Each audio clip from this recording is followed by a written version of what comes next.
آج پاکستان کی اس ملک کی جو زندگی ہے 75 سال کی، میں سمجھتا ہوں کہ یہ سب سے امپورٹنٹ سبجیکٹ ہے رول آف لا، قانون کی حکمرانی۔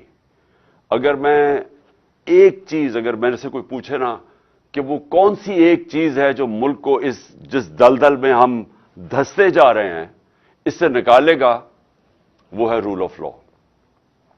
یہ لوگوں کو بڑی غلط فہمی ہے کہ جناب آپ اکنامکلی ایک دم ایشین ٹائیگر بن جائیں گے، آپ چائنا کی طرح ترقی کر سکتے ہیں، آپ لاہور کو پیرس بنا سکتے ہیں۔ یہ ہم نے ساری چیزیں سنی ہوئی ہیں۔ اس سب کے پیچھے جب تک ایک ملک کے اندر انصاف نہیں ہے، رول آف لا نہیں ہے، کوئی بھی ملک، میں نے آج تک دنیا میں 70 سال کی اپنی زندگی میں کسی ملک کو خوشحال نہیں ہوتے دیکھا جس میں رول آف لا نہیں ہے۔ اور میں نے کبھی ریسورسز کے باوجود، وسائل کے باوجود، میں نے کبھی کسی ملک، جس ملک کے اندر رول آف لا نہیں ہے، جتنی مرضی آپ وسائل آپ دے دیں، میں نے وہاں خوشحالی نہیں دیکھی۔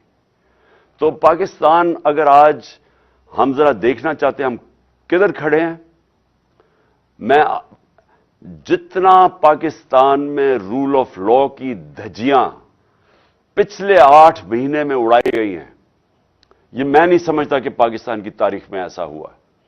اور ان 7 مہینے میں جتنی تیزی سے پاکستان تیزی سے نیچے جا رہا ہے، یعنی ہماری جو معیشت ہے، کبھی پاکستان کی معیشت کو یہ چیلنج نہیں ہے جو آج وہ فیس کر رہی ہے۔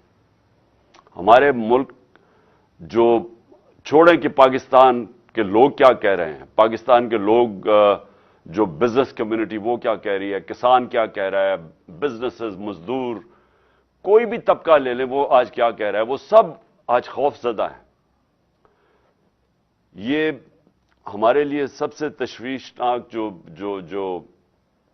فگر ہے کہ 7.5 لاکھ پاکستانی ملک چھوڑ کے چلے گئے ہیں پچھلے 7-8 مہینے میں۔ اور یہ پچھلے سالوں کے مقابلے میں یہ ایک کچھ 7 گنا زیادہ بڑی فگر ہے کہ پہلے کتنے لوگ جاتے تھے اور اب کتنے جا رہے ہیں۔ یعنی ملک میں لوگ مایوس ہو چکے ہیں، ہوپ چلا گیا ہے، یہ جو 7 مہینے میں پاکستان سے ہوا ہے۔ اور کیا ہوا ہے؟ جنگل کا قانون ہوا ہے پاکستان میں۔